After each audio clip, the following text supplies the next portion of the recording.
અમદાવાદના નોબલનગર 4 રસ્તા પાસે મહિલાની સળગેલી હાલતમાં લાશ મળી આવી હતી. ફૂટપાથ ઉપર જાળીઓમાં કચરાની વચ્ચે બળેલી હાલતમાં લાશ પડી હોવા અંગેનો મેસેજ મળતા એરપોર્ટ પોલીસ ઘટના સ્થળ ઉપર પહોંચી હતી. ઝૂંપડપટ્ટીમાં રહેતા કેટલાક છોકરાઓ લઘુશંકા કરવા માટે ગયા ત્યારે અહીં લાશ પડી હોવાથી તેઓએ પોલીસને જાણ કરી હતી. ત્યારે પોલીસે લાશનો કબજો મેળવી આગળની કાર્યવાહી શરૂ કરી છે. અંદાજે 24 કલાકની અંદર આ લાશ બળી હોવાનું પ્રાથમિક તપાસમાં જાણવા મળ્યું છે. હાલ ઉનાળાની શરૂઆત થતાં ગરમી 40 ડિગ્રીની આસપાસ પહોંચી ગઈ છે.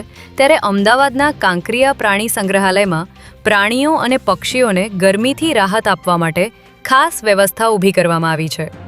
જેમાં ગરમીના કારણે પ્રાણીઓ પર કોઈ અસર ન થાય તેના માટે પાણીનો છંટકાવ અને તેમના પિંજરાની આગળ કુલર મૂકવામાં આવ્યા છે.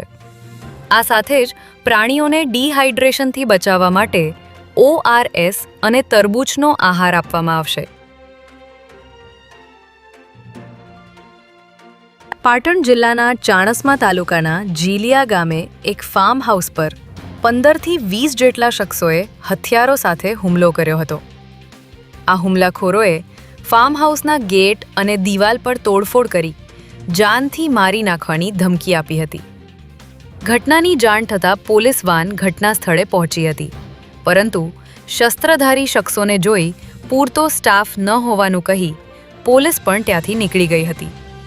જો કે પોલીસ વધારાનો કાફલો લઈને પરત ફરી ત્યારે તમામ હુમલાખોરો ફરાર થઈ ગયા હતા.